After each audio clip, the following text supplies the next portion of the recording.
আজকে আমরা জাম মাখা বানাবো। আজকে আমরা জাম মাখা দেখাবো আপনাদের। প্রথমে পরিষ্কার পানি দিয়ে জামটাকে ধুয়ে দেবো।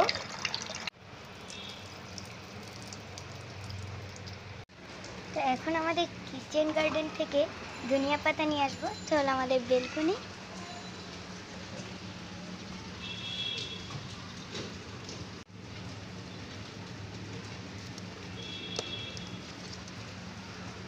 এখন বাইরে হালকা ঝিরঝিরে বৃষ্টি হচ্ছে আর এই ধনিয়া পাতার খুবই সুন্দর ঘ্রাণ।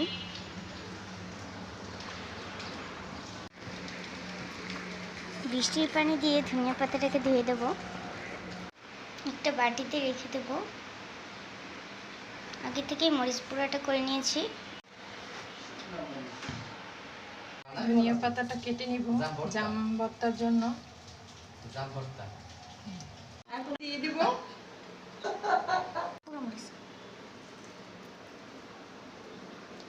পোড়া মরিচ দিয়ে দিব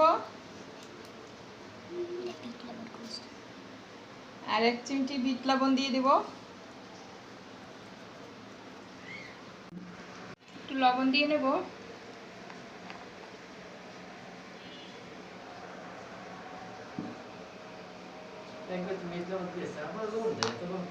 আর একটু শুকনো মরিচ দিয়ে নেব।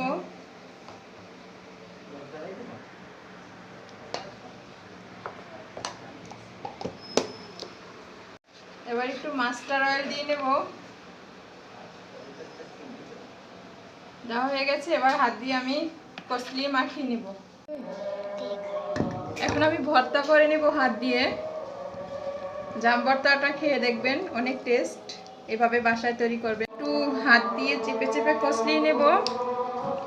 তাহলে এভাবে হাত দিয়ে চেপে চেপে ভর্তা করে নেবেন, তাহলে এটা খেতে অনেক সুস্বাদু এবং লবণীয় হবে। আমার ভর্তা ফাইনাল লুক। এখন আমি ভর্তা করে নেব হাত দিয়ে। জাম ভর্তাটা খেয়ে দেখবেন, অনেক টেস্ট। এভাবে বাসায় তৈরি করবেন। চ্যানেলে নতুন হলে সাবস্ক্রাইব বাটনটিকে ক্লিক করে দেবেন এরকম আরো নতুন নতুন রেসিপি পাওয়ার জন্য। এতটুকুই। আল্লাহ হাফেজ।